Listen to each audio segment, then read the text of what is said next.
Hello everyone, welcome back to Air Pathshala. January 14 and January 16, 2021, English booster through the Hindu వెళ్ళకముందు 15th Hindu paper publish చేయబడదండి, అందుకని నేను 15th చేయలేను. So 14th and 16th editorial నుంచి English booster and మీకు essay writing ఎలా ఉపయోగపడుతుంది అనేది చూద్దాం. ముందుగా ఇక్కడ మీకు 2 పిక్చర్స్ పెట్టాను. క్యూబా అండ్ అమెరికా మధ్య రిలేషన్స్ మీద ఒక ఎడిటోరియల్ వచ్చింది. అండ్ ఈ రోజు అంటే జనవరి 16, 2021 స్పెషల్ మ్యారేజ్ యాక్ట్ గురించి ఇంకోటి వచ్చింది. ఇవి చాలా ఇంపార్టెంట్ ఎడిటోరియల్స్ అండి. స్టార్ట్ చేసేద్దాం మరి పట్టండి. ముందుగా జనవరి 14, 2021 మీరు ఇక్కడ చూస్తే ఈయన ఎవరు అంటే బతిస్తా ఆన్ ద లెఫ్ట్ సైడ్. మరి ఈయన మీకు తెలిసిందే, ఎఫ్సి అంటే ఫిడెల్ కాస్ట్రో. మరి వీళ్ళు క్యూబా అనే ప్రాంతానికి చెందినవారు.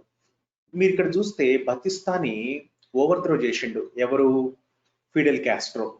అయితే ఓవర్త్రో చేసిన తర్వాత మరి ఈయన పరిపాలనలోకి రావడం జరిగింది. ఫిడెల్ కాస్ట్రో వచ్చిన తర్వాత యుఎస్ ఉంది కదా, యునైటెడ్ స్టేట్స్, అది షుగర్ మీద మనకందరికీ తెలుసు, క్యూబా షుగర్ బాగా ప్లాంటేషన్స్ ఎక్కువ ఉంటాయని. అయితే ఇప్పుడు మీరు ఇక్కడ చూస్తుంటే ఈ షుగర్ మీద రెస్ట్రిక్షన్స్ ఎక్కువ పెట్టడం జరిగింది అనమాట, ట్రేడ్ మీద. ఎవరు, యుఎస్. అక్కడతో మరి ఫిడెల్ కాస్ట్రో మరి సోవియట్ యూనియన్ తో చేతులు కలపడం జరిగింది, అంటే మక్కువ చూపెట్టడం జరిగింది. ఈ join hands with Soviet union. అయితే ఏమైంది అంటే అలా మరి పరంపర వెళ్తూ ఉంటుంటే కొన్నాళ్ళ తర్వాత US became worried as Cuba received increased amounts of aid from the Soviet Union. మరి యుఎస్ కి మరి వర్రీ అవుతుంది కదా ఇప్పుడు ఏంటంటే మరి సోవియట్ యూనియన్ నుంచి ఎక్కువ హెల్ప్ దొరుకుతోంది దానికి అని చెప్పి బే ఆఫ్ పిగ్స్ అనే ప్రాంతాన మరొకసారి ఏం చేసిందంటే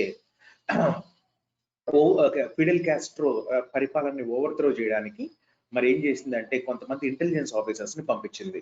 ఓకేనా. అక్కడ ఏమైందంటే చిత్తుగా యుఎస్ వాళ్ళు ఓడిపోవడం జరిగింది, క్యూబానే గెలిచింది. గెలిస్తే ఏమైందంటే కొన్నాళ్ళ తర్వాత యుఎస్ కి ఇంకా హోస్టిలిటీ పెరిగిపోయింది. హోస్టిలిటీ అంటే ఎన్మిటీ నాన్న, హోస్టిలిటీ పెరిగిపోతానే ఉంది. తర్వాత క్యూబా మరి ఏం చేసిందంటే మిజైల్స్ ఉంటాయి కదా, మిజైల్స్ అనేవి మరి అక్కడ పెట్టుకొని ఉంది దానికి దగ్గరలో.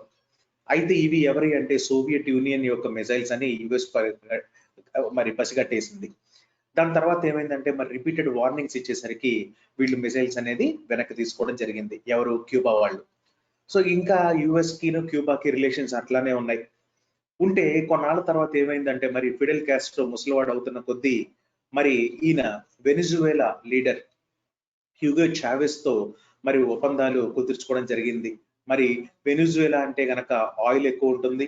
సో ఇక్కడ మనం చూస్తుంటే షుగర్ అండ్ ఆయిల్, ఏదైనా రిసోర్సెస్ మీద గొడవలు జరుగుతాయి, ఏదైనా రిసోర్సెస్ మీద ఫ్రెండ్షిప్ జరుగుతుంది. సో దీనివల్ల వీళ్ళిద్దరూ మళ్ళీ కలవడం జరిగింది. వీళ్ళిద్దరూ కలవడం జరిగితే అదే టైంలో నాన్న మీకు చాలా ఇంపార్టెంట్ పాయింట్ ఏంటంటే ఒక 5 క్యూబన్ ఇంటెలిజెన్స్ ఆఫీసర్స్ అరెస్ట్ చేయబడ్డారు కూడా.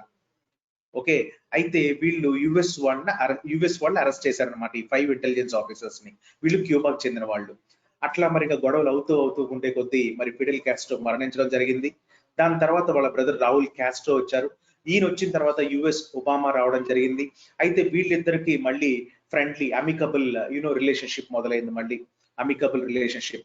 ఈ రిలేషన్షిప్ మొదలవగానే ఒక ముగ్గురు intelligence officers, Cuban intelligence officers release చేశారు. అంటే మీరు ఇక్కడ చూస్తుంటే ఫస్ట్ నుంచి క్యూబాకి యుఎస్ కి ఆ హోస్టిలిటీ అనేది ఉందన్నమాట. ఓకేనా. అయితే మధ్యలో మరి ఈ క్యూబా అనేది ఈ ప్రాంతం సోవియట్ యూనియన్ నుంచి హెల్ప్ కోరడం జరిగింది. మరి సోవియట్ యూనియన్ తో కొన్నాళ్ళు రిలేషన్ లో ఉంటూనే మరి అది అయిపోగానే, రిలేషన్ ఎండ్ అవ్వగానే వెనిజువేలాతో మరి రిలేషన్ లోకి రావడం జరిగింది. ఒబామా రాగానే మరి రావుల్ కాస్ట్రో అండ్ ఇతనికి ఒబామా గారికి మంచి రిలేషన్స్ మొదలైనవి. ఇక్కడ మీరు చూస్తుంటే మరి ఏంటి ఈవేళ ప్రాబ్లం ఏంటి, ఆర్టికల్ ఎందుకు వచ్చింది అనేది చూస్తే ఫైనల్ బ్లో ఏంటమాది, final blow. Biden shouldn't be deterred by the policy reversal on Cuba by the Trump administration. ఇప్పుడు ట్రంప్ యొక్క పాలన ఏం చేస్తుందంటే పాలసీ రివర్సల్ చేస్తోంది. డిటర్ అంటే ఏంటంటే వార్నింగ్ అంటాము, దీన్ని తెలుగులో నిరోధించబడడం అంటాం. డిటర్డ్ బై ఇది ప్యాసివ్ వాయిస్ అన్నమాట, ఎందుకంటే బి ఫార్మ్ ప్లస్ V3 వచ్చింది, బై అనే ప్రిపోజిషన్ ఉంది. Okay. So Biden shouldn't be deterred by అంటే బైడెన్ అక్కడ నిరోధించబడకూడదు by the policy reversal on Cuba by the Trump administration. The Trump administration's decision to redesignate Cuba as a state sponsor of terrorism. అంటే ఇప్పుడు ఏం చేస్తుందంటే రీడెసిగ్నేట్ అంటే పునరూపకల్పన చెందించడం, అంటే మళ్ళీ డెసిగ్నేట్ చేయడం, మళ్ళీ మెన్షన్ చేయడం. టు మెన్షన్ అగైన్ అన్నమాట, to mention again. As a state sponsor. State sponsor అంటే ఏంటమ్మా, ఒక కంట్రీ ఫండింగ్ ఇస్తుంది అనమాట, గవర్నమెంట్ ఫండింగ్ ఇస్తుంది వాళ్ళకి, ఆ యాంటీ సోషల్ ఎలిమెంట్స్ అవ్వచ్చు, టెర్రరిస్ట్ ఎలిమెంట్స్ అవ్వచ్చు, వాళ్ళందరికీను. ఓకే, దాన్ని స్టేట్ స్పాన్సర్ అంటారు. స్టేట్ అంటే రాష్ట్రం కాదు, మొత్తం కంట్రీ, గవర్నమెంట్ స్పాన్సర్ చేయడం, సమర్పించడం. The Trump administration decision to redesignate Cuba as a state sponsor of terrorism, అంటే టెర్రరిజాన్ని పెంచి పోషిస్తోంది క్యూబా అని చెప్పి ట్రంప్ పరిపాలన డెసిషన్ అన్నమాట. taken in its last days appears to be blatantly politicized move. ఇది ఒక కఠినంగా ఒక పొలిటికల్ మూవ్ కింద కనపడుతోంది. bereft of any strategic or moral reasoning. bereft of అంటే కోల్పోయిన, దీని యొక్క వ్యూహాత్మక రీజనింగ్ కానీ ఎథికల్ రీజనింగ్ కానీ కోల్పోవడం జరిగింది. సో bereft of అంటే కోల్పోవుట. IBPS లో నంబర్ ఆఫ్ టైమ్స్ అడిగిండు, యూపీఎస్సీ లో కూడా ఈపీఎఫ్ఓ ఎగ్జామ్ అని ఉంటుంది, సిఏపిఎఫ్ ఎగ్జామ్స్ అని ఉంటాయి, వీటిలో కూడా చాలా సార్లు అడగడం జరిగింది. Bereft of, bereft of, bereft of, bereft పక్కన ఆఫ్ అనే ప్రిపోజిషన్ రావాలి. మీకు చిన్న టెక్నిక్ చెప్తాను. ల్యాక్ ఆఫ్ రిసోర్సెస్ అంటాం, బిరెఫ్ట్ ఆఫ్ అంటాం. ల్యాక్ పక్కన ఆఫ్ అనే ప్రిపోజిషన్ వచ్చింది కాబట్టి బిరెఫ్ట్ పక్కన కూడా ఆఫ్ అనే ప్రిపోజిషన్ రావాలి. So bereft of any strategic or moral reasoning.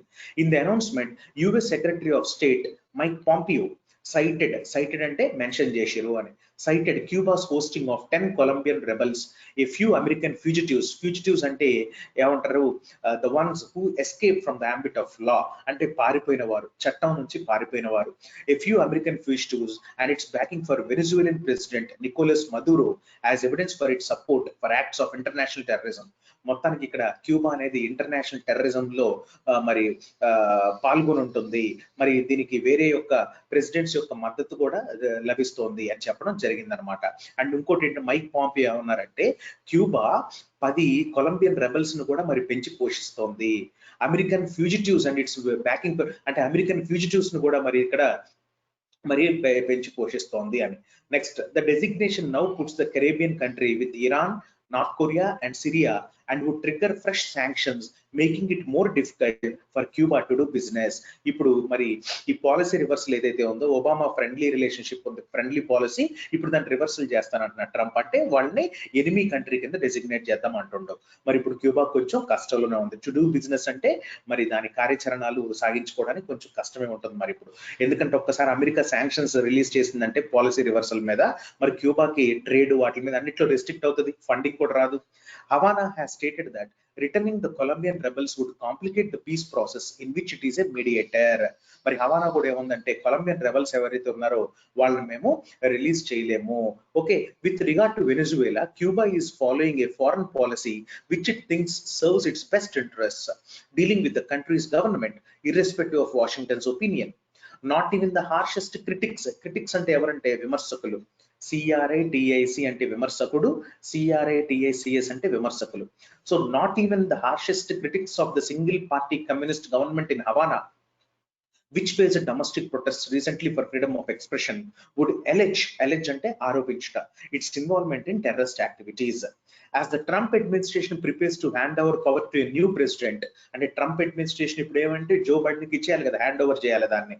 It is taking a host of consequential అంటే పర్యవసానంగా foreign policy decisions that would make it difficult for Joe Biden to move quickly on his foreign policy agenda.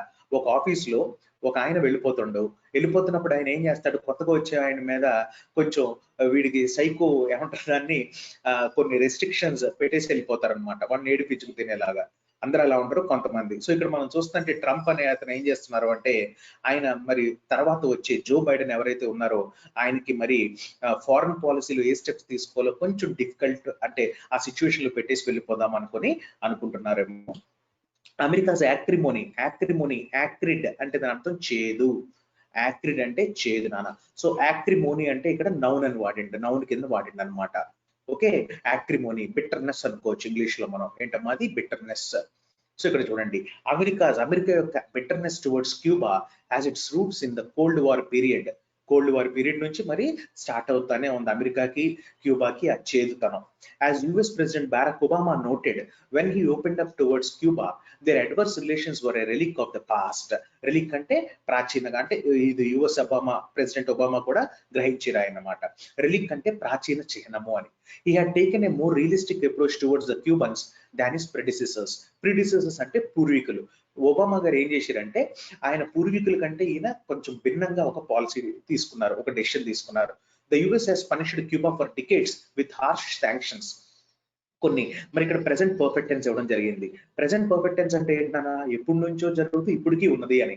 అంటే US అనేది క్యూబాని punish చేస్తూనే ఉంది కొన్ని సంవత్సరాల వరకు, కొన్ని సంవత్సరాల నుంచి విత్ హార్ష్ కఠినమైన శాంక్షన్స్ అంటే కఠినమైన ఆంక్షలు వేస్తూ యుఎస్ అనేది క్యూబాని కొన్ని డికేట్స్ కొన్ని సంవత్సరాల వరకు మరి ఏడిపిస్తానే ఉంది. Hoping that the Castro regime would eventually collapse. అంటే రిజీమ్ అంటే పాలన, అంటే ఏ ఉద్దేశంతో అలా చేసిందంటే యుఎస్ కాస్ట్రో పాలన ధ్వంసం చేయాలి అని. ఓకే, ఎవెన్చువల్లీ అంటే తీవ్రంగా. But the Cuban communist survived even the fall of the Soviet union. కానీ క్యూబన్ కమ్యూనిస్ట్ ఏం చేశారంటే సోవియట్ యూనియన్ పడిపోయినా సరే వెనిజువేలాతో పొత్తు పెట్టుకున్నారు. అక్కడ మీరు గమనించాలి. With the cold war memories fading and a new generation of Americans demanding a reset in foreign policy, mister Obama reestablish ties. ఇక్కడ నేను ముందే చెప్పేశాను మీకు, ఒబామా గారు ఏం చేశారంటే మళ్ళీ రీఎస్టాబ్లిష్ చేసుకున్నారు ఆ ఒప్పందాలు. Open the American embassy and travel to Havana, marking a new beginning. Cuba capital Havana మనందరికీ తెలిసిందే. సో మరి ఒబామా గారు మరి హవానా వెళ్ళి అమెరికన్ ఎంబసీని ఓపెన్ చేయడం జరిగింది, ఒక కొత్త బిగినింగ్ కూడా స్టార్ట్ చేయడం జరిగింది. The logical approach of his successor should have been taking more confidence building measures between the two countries and working towards a gradual normalization of ties. But అంటే ఇక్కడ మళ్ళీ కాంట్రాస్ట్, అంటే మరి డొనాల్డ్ ట్రంప్ కి ఒబామాకి చాలా difference ఉంది కదండి మనకు తెలిసింది. But Donald Trump did just the opposite. It is strange that the US, the world's largest military power that had cooperated with communist China since the early 1970s, still treats this tiny communist country that lies off the Florida coast as enemy. China మరి US చైనాతో ఎన్నో సంవత్సరాల నుంచి ఒప్పందం పెట్టుకుంటానే వస్తుంది. China పెద్ద communist country, ఓకేనా. మరి దాంతో పొత్తు పెట్టుకుంది కానీ ఒక చిన్న కమ్యూనిస్ట్ కంట్రీ మరి ఆఫ్ ద ఫ్లోరిడా కోస్ట్, అంటే ఫ్లోరిడా కోస్ట్ కొంచెం దూరంగా ఉన్న మరి ఏంటది క్యూబాతో ఎందుకు ఇలా వ్యవహరిస్తోంది అంటే సంథింగ్ ఏదో ఇండైరెక్ట్ గా కొంచెం ఆలోచించాల్సిన విషయమే. ఎందుకంటే చైనా అతిపెద్ద కమ్యూనిస్ట్ పార్టీ ప్రపంచంలో, చైనాతో యుఎస్ పొత్తులు పెట్టుకుంది కానీ మరి క్యూబాతో ఎందుకు, అది చిన్న కమ్యూనిస్ట్ పార్టీ అయినా సరే వై యుఎస్ ఎందుకు ఇలా చేయాల్సి వస్తుంది. Mister Biden during his campaign had criticized the Trump administration's Cuba policy and promised a more open approach. మళ్ళీ మొదలైంది. బైడెన్ ఏమన్నారు ఆయన క్యాంపెయిన్ లో, అరే క్యూబాతో ఎందుకు అట్లా వ్యవహరిస్తుండ్రు ట్రంప్, ఒబామా అంత మంచిగా చేసుకుంటే అని ఇప్పుడు నేను ఇంకా మరి ఓపెన్ అప్రోచ్ తో ముందుకు పోదాం అనుకుంటాను అని ప్రామిస్ చేసిండు ఆయన. Okay, he could reverse the terror listing, but it would take time as the decision should follow a review process. అంటే ఆయన టెర్రర్ లిస్టింగ్ ఏదైతే ఉందో మరి ఇది ఒక స్టేట్ స్పాన్సర్ క్యూబా డెసిగ్నేట్ చేద్దాం అనుకునే ఇది ఏదైతే ఉందో అది రివర్స్ చేయొచ్చు ఈయన, ఎవరు బైడెన్. కానీ టైం తీసుకుంటుంది, ఎందుకంటే ఇదంతా రివ్యూ చేయాలి, ఈ రోజు రాత్రి కూర్చొని చేయాల్సింది కాదు కదా. Perhaps that is what Mr. Trump, who resisted the November election result till the congressional certification of Mr. Biden's victory, wants. So అదే ట్రంప్ కూడా అదే కావాల్సింది. ఏంటంటే ఎప్పటి నుంచో కాంగ్రెషనల్ సర్టిఫికేషన్ బైడెన్స్, మొన్న కూడా మీకు క్యాపిటోల్ అటాక్ అది మీకు చెప్పాను కదా, అది కూడా ఒకసారి ఎడిటోరియల్ చూడండి, చాలా important. Okay, wants mister Biden should not be deterred by these last minute policy sabotages. Sabotages అంటే విధ్వంసాలు, సబొటాజ్ అంటే నౌన్, అది అదొక విధ్వంసం, సబొటాజెస్ అంటే విధ్వంసాలు అని. అంటే బైడెన్ అనేవాళ్ళు ఇలాంటి వాటికి నిర్బంధనలకి ఈ వార్నింగ్ కాల్స్ కి భయపడకూడదు, అది కూడా లాస్ట్ మినిట్ పాలసీ సపోర్టేజెస్ కి భయపడకూడదు అంటున్నాడు. చాలా బ్యూటిఫుల్ ఆర్టికల్ అండి ఇది. సో క్యూబా రిలేషన్స్ గురించి మీకు ఒక అవగాహన ఉండాలి. రేపొద్దున ఇంటర్నేషనల్ అఫైర్స్ మీద ఎప్పుడైనా మీకు ఎస్ఏ అడిగినప్పుడు కానీ, ఏమన్నా ప్రెసీ రేటింగ్ వచ్చినా కానీ, లేకపోతే మీకు జనరల్ నాలెడ్జ్ లో క్యూబా క్యాపిటల్ ఏంటి, దాని కరెన్సీ ఏంటి, జాగ్రఫికల్ గా ఎక్కడ ఉంది, బే ఆఫ్ పిగ్స్ మీద క్వశ్చన్స్ చాలా సార్లు వచ్చినాయి మీకు యూపీఎస్సీ లో కూడా. బే ఆఫ్ పిగ్స్ ఒకసారి చూసుకోండి అమ్మా. As far as my subject is concern or my language is concern, అక్కడ ఇంగ్లీష్ కి వచ్చేసరికి మీకు ఇక్కడ చెప్పేశాను. ప్యాసివ్ వాయిస్, డిటర్ అంటే నిరోధించబడడం, లేకపోతే వార్నింగ్ కాల్, మరి రీడెసిగ్నేట్ అంటే పునరూపకల్పన, మరి సైటెడ్ అంటే కనుక పేర్కొనడం, ఫ్యూజిటివ్ అంటే మరి చట్టం నుంచి పారిపోయిన వాళ్ళు, శాంక్షన్స్ అంటే ఆంక్షలు మీకు చెప్పాను, అండ్ అలెజ్ అంటే ఆరోపించడం, అలిగేషన్స్ అంటే కనుక ఆరోపణలు, క్రిటిక్స్ అంటే విమర్శకులు, సిఆర్ఐటిఏసి అంటే విమర్శకుడు, సిఆర్ఐటిఏసిఎస్ అంటే కనుక ఇది మీకు చెప్పేశాను ఆల్రెడీ విమర్శకులు, అండ్ సిఆర్ఐటిఐ క్యూయుఈ అని ఒకటి ఉంటుంది. దీని అర్థం ఏంటంటే ఆ విమర్శకుడు ఇచ్చిన స్టేట్మెంట్. So సిఆర్ఐటిఐ QUE. ఓకే, నేను మీకు క్వశ్చన్ అడుగుతాను, చెప్పండి ఈవేళ ఏంటది. Agnesh has given an acrimonious dash answer CRATAC or CRATAQUE. మళ్ళీ చెప్తున్నా, Agnesh has given an acrimonious dash CRATAC or CRATAQUE. మీకు రెండు క్వశ్చన్లు ఇక్కడ. యాక్రిమోనియస్ మీనింగ్ ఏంటి అండ్ ఇక్కడ మీకు బ్లాంక్ లో వచ్చే ఆన్సర్ ఏంటి, 1 or 2, అది కూడా మీరు కామెంట్ బాక్స్ లో పెట్టాలి. మరి నెక్స్ట్ ఈ రోజు ఆర్టికల్కి వెళ్ళిపోదామా అండి. అదే English Boost special marriage act అనే ఎడిటోరియల్ నుంచి మరి కమోన్ ఆలస్యం చేయకుండా వెళ్ళిపోదాం. ప్రైవేట్ స్పేస్ గురించి అడిగిండు, అంటే ఏదో సమ్ ఫ్రీడమ్ టైప్ అన్నమాట. Making public notices optional under special marriage act is a relief for inter faith couples. అంటే ఇంటర్ ఫెయిత్ అంటే డిఫరెంట్ రిలీజన్ గానీ ఎవరైనా ఉంటే గనక వాళ్ళకి ఇది కొంచెం రిలీఫ్ కింద యాక్ట్ చేసింది. ఏంటంటే పబ్లిక్ నోటీస్ ఇవ్వడం అనేది ఆప్షనల్ కింద చేస్తే. పబ్లిక్ నోటీస్ ఏంటి చూద్దాం. The Allahabad High Court ruling that people marrying under the Special Marriage Act 1954, Allahabad High Court ruling ఏదో జారీ చేసింది. అది ఏంటంటే the people marrying under the Special Marriage Act 1954 can choose not to publicize their union within notice 30 days in advance. అంటే ఇప్పుడు వాళ్ళు ప్రచారం చేయవసరం లేదు, అంటే పబ్లిసైజ్ చేయవసరం లేదు. మేము 30 రోజులు మేము పెళ్లి చేసుకుంటున్నాం అనేది 30 days ముందు మళ్ళీ పబ్లిసైజ్ చేయవసరం లేదు. స్పెషల్ మ్యారేజ్ యాక్ట్ 1954 ప్రకారం ఏంటి అంటే, ఫర్ ఎగ్జాంపుల్ నేను ఒక అమ్మాయిని ప్రేమించి పెళ్లి చేసుకున్నాను, నవ్వకండి అలాగా, నేను ఒక అమ్మాయిని ప్రేమించి పెళ్లి చేసుకున్నాను అనుకోండి. మేమిద్దరం వెళ్ళి ఏం చేయాలంటే ఒక 30 days ముందే పబ్లిసైజ్ చేయాలి. పలానా అగ్నేష్ అనే అతను పలానా ఇలియానే అనే అమ్మాయి మరి పెళ్లి చేసుకోబోతున్నారు అని చెప్పి ఒక 1 month ముందు మేము పబ్లిసైజ్ చేయాలన్నమాట ఆ యాక్ట్ ప్రకారం. సో ఇప్పుడు ఏమంటుందంటే, the Allahabad high court ruling that people marrying under the special marriage act 1954 can choose not to publicise their union with a notice 30 days in advance may not exactly be a judicial pushback against problematic anti-conversion laws enacted by several BJP ruled states, but it serves to get a major irritant out of the way of couples wanting to marry against the wishes of their parents or their immediate community. మరి ఇది ఒక చిరాక్ కింద అయిపోయింది. ఏంటంటే for example ఒకవేళ different religion అనుకోండి, నేను ముస్లిం, మా అమ్మాయి హిందూ అనుకోండి, మేము 30 days ముందే మరి పబ్లిసిటీ ఇస్తే గనక మాకు ప్రెషర్ ఎక్కువైపోద్ది, అందరికీ తెలిసిపోద్ది. ఇప్పుడు అవునా కాదా? మరి నేను inter faith are inter religious marriage చేసుకుంటున్నాను, ఈ ప్రెషర్ బిల్డప్ అవడంతో ఏంటంటే నాకు చిరాకు ఎక్కువైపోద్ది. అండ్ అప్పుడప్పుడు హత్యలు, మర్డర్లు ఇవి కూడా కిడ్నాప్లు కూడా జరుగుతాయి. సో ఇది కొంచెం రిలీఫ్ కింద చూసుకోవచ్చు మనం. అంటే ఇప్పుడు పబ్లిసిటీ ఇవ్వవసరం లేదండి, అది జస్ట్ మీకు చెప్పేస్తున్నా. Many inter caste and inter faith marriages have faced violent opposition from those acting in the name of community pride or those raising the bogey of love jihad. Bogey అంటే ఏంటంటే ఒక దయ్యం అనమాట. Goods బోగి అది కూడా ఉంది, అండ్ ఇంకో బోగి అంటే ఏంటంటే ఈవిల్ స్పిరిట్. మరి ఇప్పుడు లవ్ జిహాద్ అని తెలుస్తూనే ఉందిగా, తనిష్క్ యాడ్ కూడా బ్యాన్ చేయించారు. Hindutva activist have been targeting Muslim men. ఇక్కడ చూడండి, హిందుత్వ యాక్టివిస్ట్ ఎవరైతే ఉన్నారో they have been targeting Muslim men. అంటే ఇక్కడ ప్రెసెంట్ పర్ఫెక్ట్ కంటిన్యూస్ టెన్స్ ఇచ్చిండండి. Present perfect continuous tense, present perfect continuous tense. ఎందుకు అలాగా అంటే have plus been plus V4 అంటే ఎప్పటి నుంచో జరుగుతూ ఇప్పటికీ జరుగుతానే ఉందండి. దాన్ని ప్రెసెంట్ పర్ఫెక్ట్ కింద పెట్టుకోవచ్చు, ప్రెసెంట్ పర్ఫెక్ట్ కంటిన్యూస్ కింద కూడా పెట్టుకోవచ్చు. So Hindutva activist have been targeting Muslim men marrying Hindu women. మరి ఏం చేస్తున్నారు ఇప్పుడు అంటే మ్యారీయింగ్, అంటే ఎవరిని టార్గెట్ చేస్తున్నారు? ముస్లిం మెన్ ని. ఎవరైతే హిందూ ఉమెన్ ని మ్యారేజ్ చేసుకుంటున్నారో, ఎవరు? Hindutva activist. Especially if the women have converted to Islam prior to the marriage. అది కూడా అందరినీ కాదు, ఎవరైతే ఉమెన్ మ్యారేజ్ కంటే ముందే కన్వర్ట్ అయిపోతున్నారో వాళ్ళని ఎక్కువ మరి టార్చర్ చేయడం జరుగుతోందని చెప్పి ఇక్కడ ఆర్టికల్లో ఇవ్వడం జరిగింది. The court said that mandatorily publishing a notice of the intended marriage and calling for objections violates the right to privacy.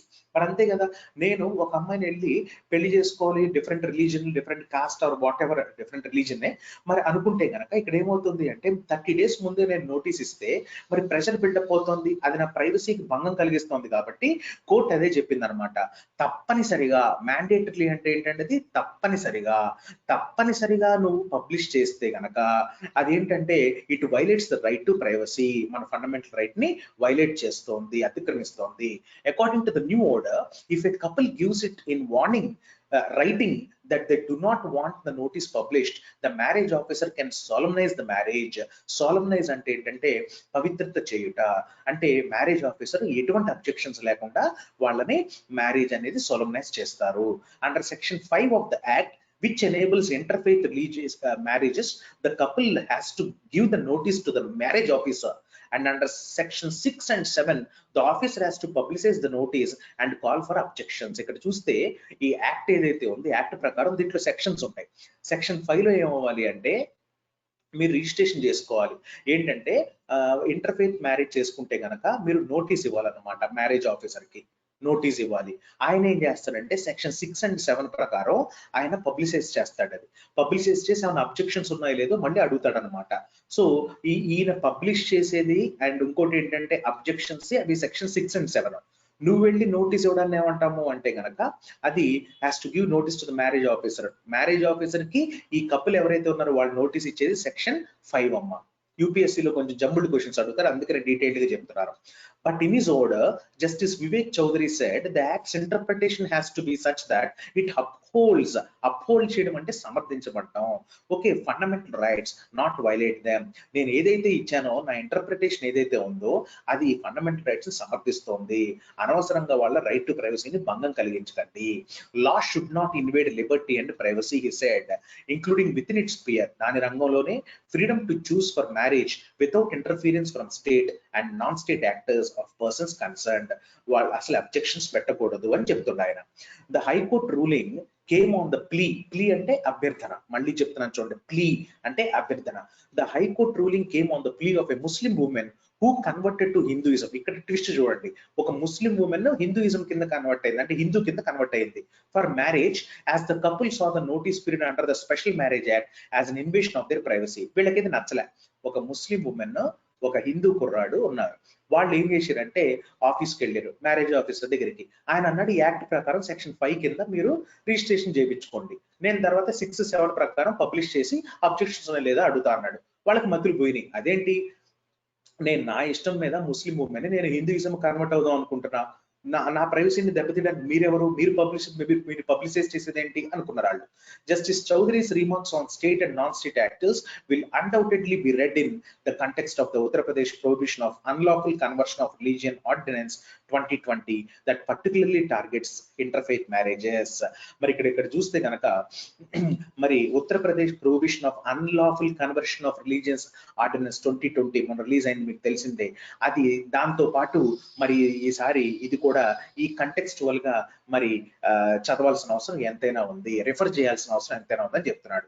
This new law declares conversion of religion by marriage to be unlawful. Conversion of religion by marriage అంటే marriage కోసం నువ్వు religion convert అయితే unlawful అని చెప్తుంది. ఏంటి ఈ ordinance 2020. It mandates a 60-day notice to the district magistrate and also requires the magistrate to conduct a police inquiry to find out the clear or explicit ante clear పారదర్శకంగా reason for the conversion. Enacted last November, there have been 54 arrests till date by the UP police. దీనివల్ల ఏమైందంటే ఈ Uttar Pradesh prohibition of unlawful conversion of religion ordinance ప్రకారం police enquiry కూడా చేయాలి, ఎందుకు religion convert అయ్యారో అదంతా. అలా చేసుకుంటూ ఉంటే 54 అరెస్టులు జరిగినాయి ఇప్పుడు దాకా. చూడండి, ఇది రైట్ టు ప్రైవసీకి భంగం కల్పించుకుంటే ఇంకేంటి అంటే నోటీస్ పీరియడ్ ఇవన్నీ చేస్తుంది అనమాట.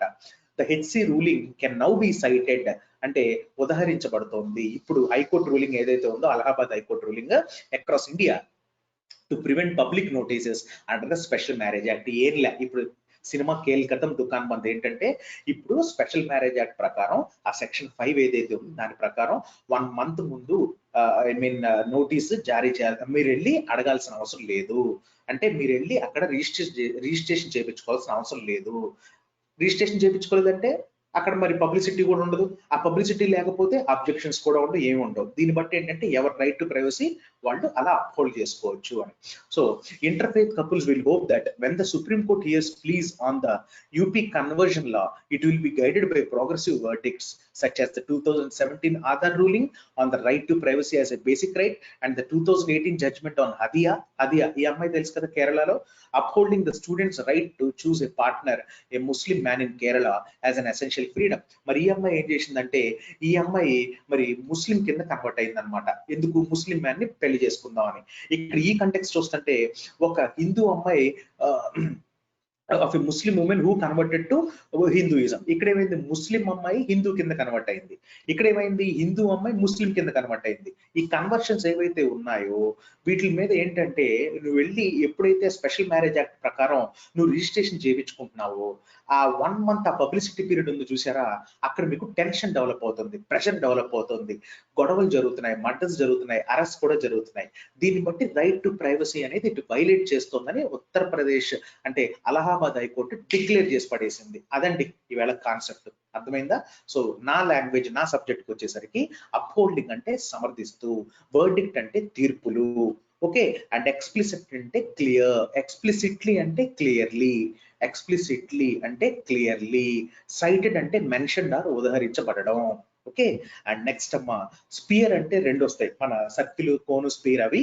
దాని ఇంకోటి ఏంటంటే రంగం, జామెట్రీలో వస్తుంది, యాజ్ వెల్ యాజ్ మనకి ఇంగ్లీష్ లో కూడా ఇలా యూజ్ చేసుకోవచ్చు. అప్హోల్డ్ అంటే సమర్థించడం చెప్పాను.